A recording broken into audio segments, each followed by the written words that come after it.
Steps में समझाने का प्रयास करता हूँ। आज जो मैं ये वीडियो बना रहा हूँ वो हमारे वर्कशॉप कैलकुलेशन के अंदर चैप्टर है कार्य शक्ति और ऊर्जा, जो कि लगभग सभी इंजीनियरिंग ट्रेड के बच्चे को पढ़नी पड़ती है और ये अपने लाइफ के अंदर भी काम आता है ये वाला चैप्टर। तो अगर इसको आप ध्यान से समझोगे तो आपको समझ में भी आएगा। और दूसरा, ये चैप्टर आपके इंजीनियरिंग ट्रेड से रिलेटेड जो भी आप कंपटीशन देते हो उसमें भी इसके बहुत सारे सवाल आते हैं।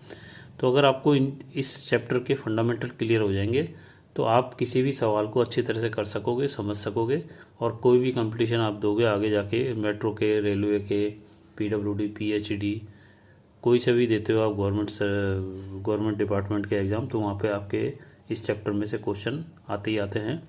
इसलिए आप इसको अच्छी तरह से समझें जो आपके आगे काम आएगा। तो हम शुरू करते हैं। कार्य शक्ति ऊर्जा चैप्टर इम्पोर्टेंट है। तो इसके अंदर कार्य क्या होता है? जब किसी वस्तु पर बल लगाया जाता है तो वह वस्तु बल की दिशा में कुछ दूरी तय करती है। अतः वस्तु पर लगाया गया बल तथा बल की दिशा में तय की गई दूरी के गुणनफल को कार्य कहते हैं। इसको मैं अगर दूसरी तरह से समझाऊं, मान लीजिए टेबल के ऊपर एक किताब रखी हुई है और उस किताब के ऊपर आप बल लगाते हैं, ताकत लगाते हैं, तो वह कुछ दूरी चलेगी वहाँ से। अब चलने की वजह से क्या हुआ कि आपने जो बल लगाया और वह वस्तु बल की दिशा में, यानी कि जिधर आपने धक्का दिया उसी दिशा में वस्तु आपकी किताब सरकती है। तो जितनी दूरी पर वो सरकेगी तो दोनों के गुणनफल, यानी कि बल और बल द्वारा तय की गई दूरी, बल की दिशा में तय की गई दूरी के गुणनफल को ही हम कार्य कहते हैं। बिल्कुल सिंपल है, चित्र से भी आप समझ सकते हैं। ये एक हमारी वस्तु रखी है, इस पे यहाँ पे ताकत लगाई जा रही है, वस्तु सरक करके यहाँ से यहाँ तक आ गई, तो इसके ऊपर एक तो बल लग रहा है और ये यहाँ से यहाँ विस्थापित हो गई। तो बल और विस्थापन दोनों के गुणनफल को ही कार्य कहते हैं। तो कार्य बराबर होता है बल इंटू बल की दिशा में तय की गई दूरी। और ये हमारी डिस्टेंस है जो कि बल के लगाने पर वस्तु यहाँ से यहाँ सरक गई। अब यहाँ पर W जो है कार्य होता है, जिसकी इकाई केजी मीटर आती है। केजी मीटर क्यों आती है? क्योंकि हमारा जो सूत्र है बल हमारा केजी में होता है और दूरी हमारी मीटर में होगी, तो हमारा कार्य जो है, कार्य की इकाई केजी मीटर हो जाएगी। यहाँ बल हमारा F जो बल है वो किलोग्राम में, S हमारा विस्थापन दूरी मीटर में है। यदि वस्तु का विस्थापन क्षैतिज से थीटा डिग्री बनाते हुए बल की दिशा में होता है तो बल द्वारा किया गया कार्य की गणना कार्य इक्वल टू बल इंटू विस्थापन, जहाँ पर F हमारा बल होगा, S cos थीटा यहाँ पे डिग्री काम में लगे करेगी कि cos थीटा यहाँ पे साथ में लग जाएगा। अगर हम किसी वस्तु को किसी इंक्लाइंड तल पे लगा के कार्य करते हैं, जैसे मान लीजिए कि आपने देखा होगा कि ट्रकों में से अनाज को उतारने के लिए मजदूर काम करते हैं, वहाँ पे बोरियां उतारते हैं। या आप ये कह सकते हैं कि मान लीजिए हमको एक भरा हुआ ड्रम को किसी नीचे की जगह से और किसी ट्रक में चढ़ाना है, तो उसके लिए तिरछी पट्टा लगा दिया जाता है लकड़ी का और उसके ऊपर ड्रम को सरका के लेके जाया जाता है। तो उस कंडीशन में वहाँ पर हमारा कोण लग जाता है, इसलिए वहाँ पर जो कार्य है उसका जो सूत्र लगेगा वो F S cos थीटा होगा, जैसा कि यहाँ पे दे रखा है। कार्य का मात्रक बल तथा वस्तु द्वारा बल की दिशा में तय की गई दूरी के मात्रकों पर निर्भर करती है। क्योंकि कार्य हमारा दो ही चीज़ों से मिलकर बना है, एक तो बल और विस्थापन, तो दोनों की जो इकाइयाँ होती हैं उसी से हमारा कार्य का मात्रक बनता है। इसके अंदर अगर हमारा बल 1 डायन के बराबर है और उसकी वह 1 सेंटीमीटर की दूरी तक किसी वस्तु को सरका देता है, तो वहाँ पे कार्य हो गया 1 अर्क के बराबर। यदि 1 न्यूटन का बल लगा करके कोई वस्तु 1 मीटर सरक जाती है तो वो 1 जूल का कार्य कहलाता है। 1 फुट, अगर हमारा 1 पाउंडल का बल लगा करके वस्तु 1 फुट अगर सरक जाती है तो वो 1 फुट पाउंडल कहलाता है कार्य जो है। और अगर 1 किलोग्राम का बल लगाने से वस्तु 1 मीटर सरक जाती है तो हमारा जो कार्य हो जाता है वो 1 केजी मीटर हो जाता है। अब 1 केजी बराबर, क्योंकि 9.8 न्यूटन होता है, इसलिए 1 केजी मीटर का मान हमारे 9.8 न्यूटन या 1 न्यूटन बराबर जूल भी होता है, इसलिए हमारा यहाँ पे जूल भी हो जाएगा। 1 न्यूटन मीटर बराबर जूल होता है, इसलिए ये 1 केजी को हम जब न्यूटन में बदल लेंगे तो 9.8 हो जाएगा और केजी मीटर हमारा जूल के केजी मीटर हमारा न्यूटन में बदल जाएगा, न्यूटन हमारा जूल में बदल जाएगा, इसलिए 1 केजी मीटर बराबर 9.8 जूल कहलाएगा। और 1 जूल बराबर होता है 10⁻7 अर्ग। तो ये कुछ छोटी छोटी इकाइयाँ हैं जो आपके कंपटीशन में बहुत ज़्यादा काम आ सकती हैं। तो इसको आप बड़े ध्यान से समझ लें, एक दूसरे के बीच में रिलेशन क्या होता है। इसके अंदर मैं एक आध उदाहरण समझा देता हूँ जो यहाँ किताब में दे रखा है। 3.7 मीटर की ऊंचाई से 36.3 न्यूटन की वस्तु को उठाने के लिए आवश्यक कार्य की गणना कीजिए। वस्तु को उठाने में लगा बल या वस्तु का भार 36.3 न्यूटन है, दूरी हमारी 3.7 है, तो कार्य हो जाएगा बल इंटू दूरी या विस्थापन। तो सीधा 36.3 का 3.7 से गुणा कर देंगे तो 134.31 न्यूटन मीटर आ जाएगा। और क्योंकि 1 न्यूटन मीटर हमारा 1 जूल के बराबर होता है, इसलिए हमारा काम हो जाएगा 134.31 जूल हमारा कार्य हो जाएगा। इसी तरह अगर 10 किलोग्राम मीटर कार्य करने के लिए 1 किलोग्राम का बल प्रयोग किया जाता है तो विस्थापन ज्ञात करो, तो ये उल्टे तरह का सवाल हो गया। कार्य बराबर 10 केजी मीटर दे रखा है, बल हमारा 1 केजी है, कार्य बराबर होता है बल इंटू विस्थापन। यहाँ हमको विस्थापन का मान पूछना है, इसलिए विस्थापन का मान निकालने पे बल हमारे नीचे चले जाएगा कार्य के नीचे, तो कार्य बटे बल बराबर 10/1 यानी कि 10 मीटर का विस्थापन होगा। इसके बाद आप आ जाएं, उदाहरण तो बहुत सारे हैं लेकिन मैं थ्योरी पढ़ा रहा हूँ इस बार। अभी फिर अगले वीडियो में मैं आपको न्यूमेरिकल समझाऊंगा, उस समय हम लेंगे इसको। अब अगला है हमारा शक्ति। किसी मशीन के कार्य करने की दर को शक्ति कहते हैं। अब हमने जो कार्य कर लिया वो हमने कितनी देर में किया, अगर ये हमको पता चल जाए और हम कार्य के अंदर जितना हमने कार्य किया उसके अंदर अगर समय का भाग दे दें तो वो हमारी शक्ति कहलाती है। कृत्य कार्य बटे समय, समय हमारा सेकंड में हो, कार्य हमारा केजी मीटर में हो सकता है, न्यूटन मीटर में हो सकता है, जूल में हो सकता है, अर्ग में हो सकता है, किसी में भी हो सकता है। तो शक्ति की जो परिभाषा दोबारा समझें, किसी मशीन के कार्य करने की दर का मतलब समय का भाग, दर को शक्ति कहते हैं। जितना हमने कार्य किया, कितनी देर में किया, इन दोनों को अगर भाग दे देंगे तो हमारे पास वो शक्ति आ जाएगी। अर्थात यदि किसी मशीन को W कार्य करने में T समय लगता है तो शक्ति बराबर कार्य बटे समय, P बराबर W बटे T, और P बराबर W होता है F इंटू एस, बल इंटू विस्थापन बटे T, और S बटे T होता है दूरी बटे समय, ये होता है वेग, इसलिए P बराबर F इंटू वी। तो इसको समझ लो दोबारा, पावर हमारी शक्ति है W बटे T, W हमारा कार्य होता है बल इंटू विस्थापन बटे T।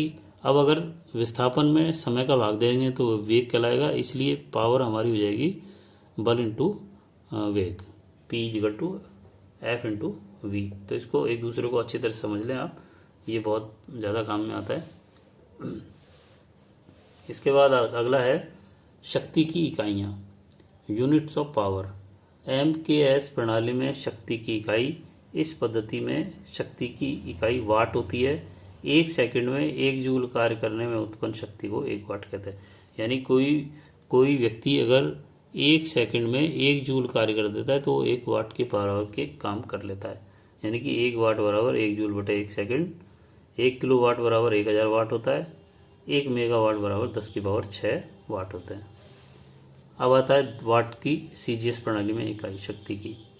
CGS प्रणाली में शक्ति की इकाई, इस पद्धति में शक्ति की इकाई अर्ग प्रति सेकंड होती है। 1 सेकंड में 1 अर्ग कार्य करने, या इसको हम उल्टी तरह से कह सकते हैं, अगर 1 अर्ग कार्य करने में अगर हमको 1 सेकंड का समय लगा तो हमारी जो शक्ति है वो 1 अर्ग पर सेकंड हो जाएगी। इसी तरह FPS प्रणाली में शक्ति की इकाई, इस पद्धति में शक्ति की इकाई फुट पाउंड पर सेकंड होती है। वैसे शक्ति की जो व्यवहारिक इकाई है वो हॉर्स पावर होती है, जिसको हिंदी में अश्व शक्ति कहते हैं, जिसको हम HP के नाम से भी जानते हैं। इसके बाद है एक अश्व शक्ति हॉर्स पावर बराबर SV बराबर 735.5 वाट। मीट्रिक प्रणाली में, क्योंकि हमारी 2 तरह की प्रणालियाँ होती हैं, एक मीट्रिक प्रणाली होती है और एक ब्रिटिश प्रणाली। तो मीट्रिक प्रणाली में हमारे 735.5 वाट की एक अश्व शक्ति होती है। जो इस समय जो चलती है वो मीट्रिक प्रणाली ही चल रही है। ब्रिटिश टाइम में जो चलती थी वो ब्रिटिश प्रणाली चलती थी, जिसके अंदर 1 HP का मान 746 वाट होता था। अब 1 HP का मान क्या होता है, बल इंटू विस्थापन बटे समय, जो कि हमने पहले पढ़ा।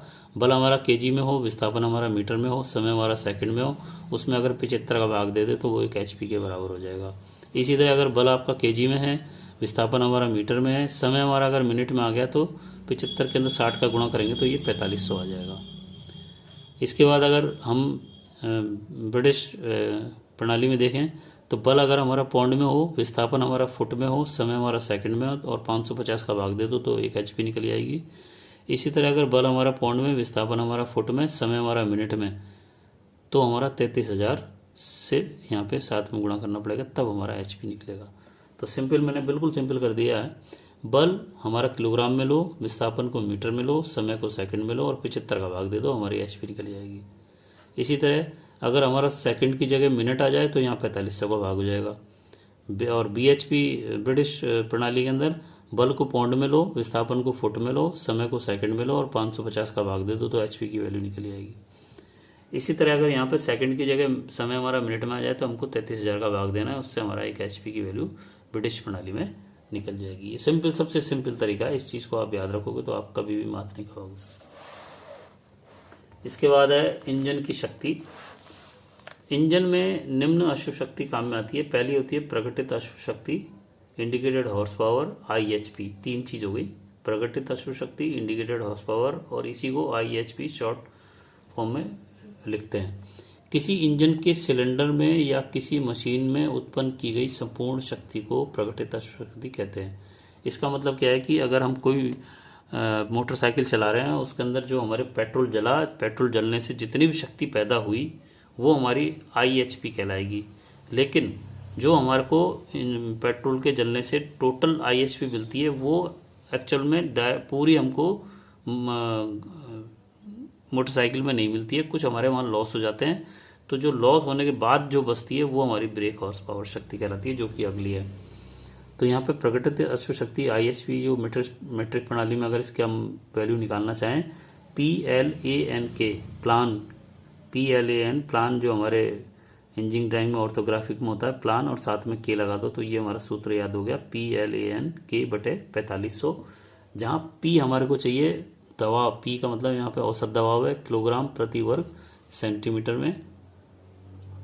प्रेशर हमारा किलोग्राम प्रति वर्ग सेंटीमीटर में होना चाहिए। स्ट्रोक की लंबाई हमारी मीटर में होनी चाहिए। सिलेंडर का क्षेत्रफल हमारा वर्ग मिलीमीटर में होना चाहिए। एन यहाँ पर क्रैंक शाफ्ट के चक्र प्रति मिनट है, जो RPM कहलाते हैं। 2 स्ट्रोक के लिए ये K बराबर 1 होता है 2 स्ट्रोक के लिए, और 4 स्ट्रोक के लिए 1/2 होता है K की वैल्यू यहाँ पे।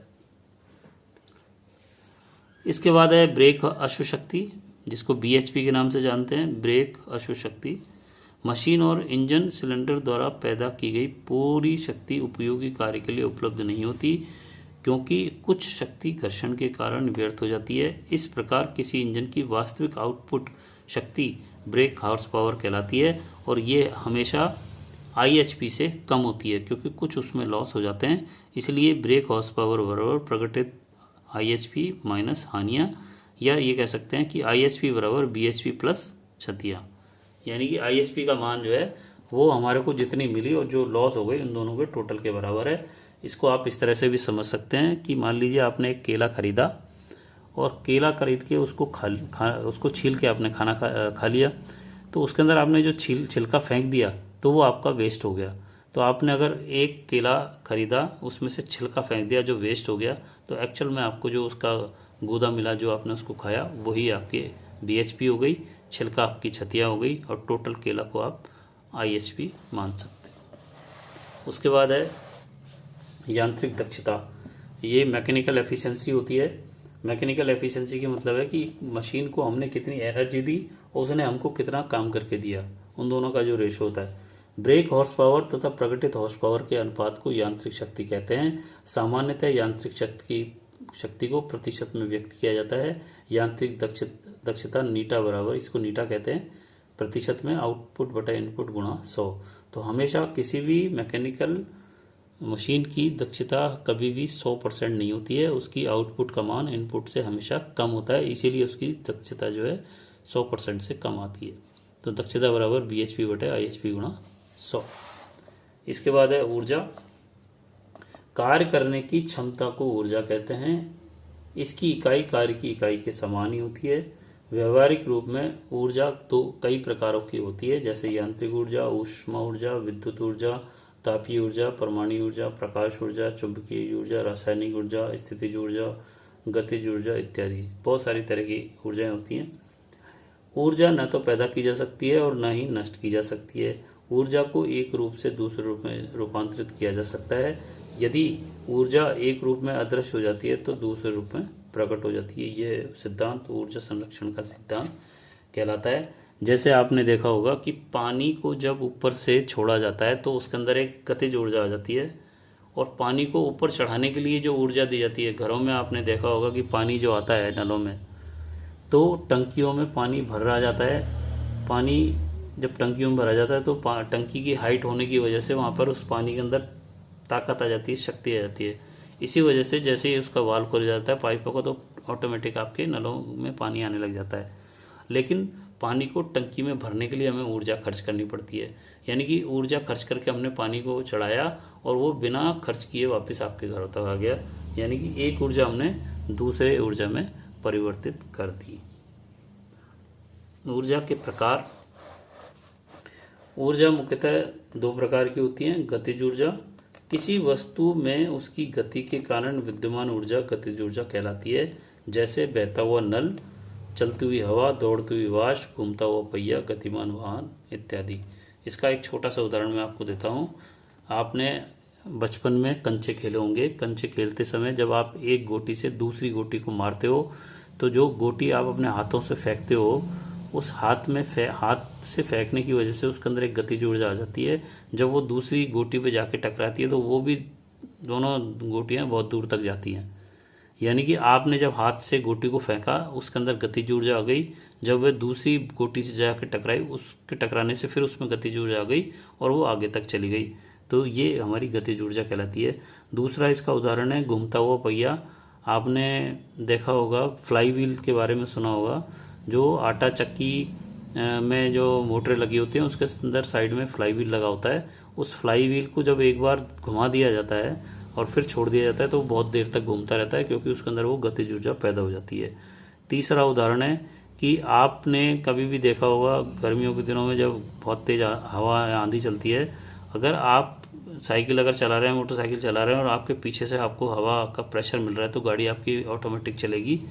तो उसके अंदर बहती हुई हवा में भी ताकत होती है, इसी तरह बहते हुए पानी में भी ताकत होती है।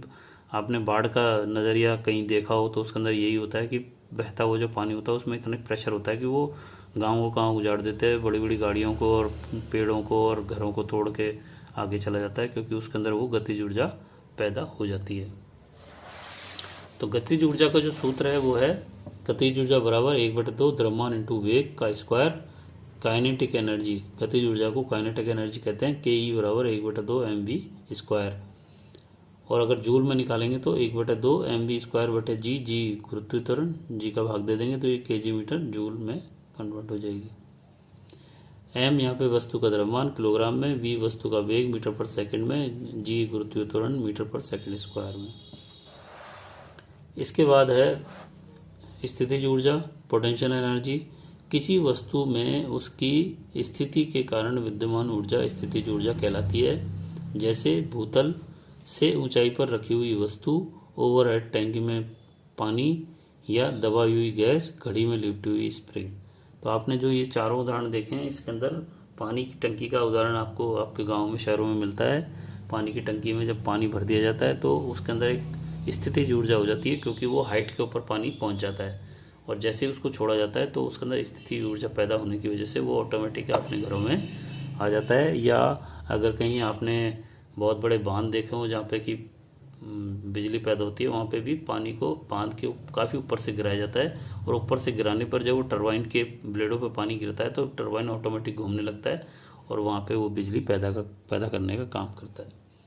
तो स्थितिज ऊर्जा हमारे पोटेंशियल एनर्जी बराबर mgh जूल में, जहाँ m हमारा द्रव्यमान है, h यहाँ पे हाइट है और g हमारा गुरुत्वाकर्षण होता है। तो m वस्तु का द्रव्यमान kg में, h हमारी मीटर ऊंचाई मीटर में। इस चित्र से भी आपको यहाँ पे दिखाई दे रहा होगा। अगर ये हमारा हथौड़ा है, इसको इस पे मार रहे हैं तो इसके अंदर स्थिति की वजह से इसके अंदर ऊर्जा पैदा हो गई, जिसकी वजह से इस पे बहुत ज़्यादा चोट पड़ती है और ये इस तरह से डिजाइन बनता हुआ दिख रहा है। ये हमारी काइनेटिक एनर्जी कहलाती है। इसके बाद है प्रतिरोध बल, रिटार्डिंग फोर्स।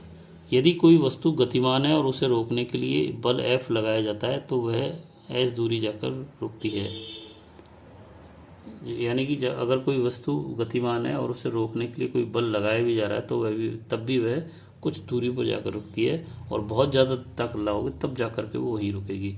तो इसमें निरपेक्ष इकाई में प्रतिरोध बल इंटू दूरी बराबर गतिज ऊर्जा के बराबर, क्योंकि अगर कोई वस्तु बहुत तेज गति से आ रही तो उसके अंदर गतिज ऊर्जा है, उसको रोकने के लिए हम जो ताकत लगा रहे हैं वो प्रतिरोध बल कहलाता है, और वस्तु जितनी दूर जाकर रुकती है वो दूरी को गुणा कर देंगे तब वो गतिज ऊर्जा के बराबर हो जाती है। तो यहाँ F इंटू एस बराबर 1/2 mv² होगा।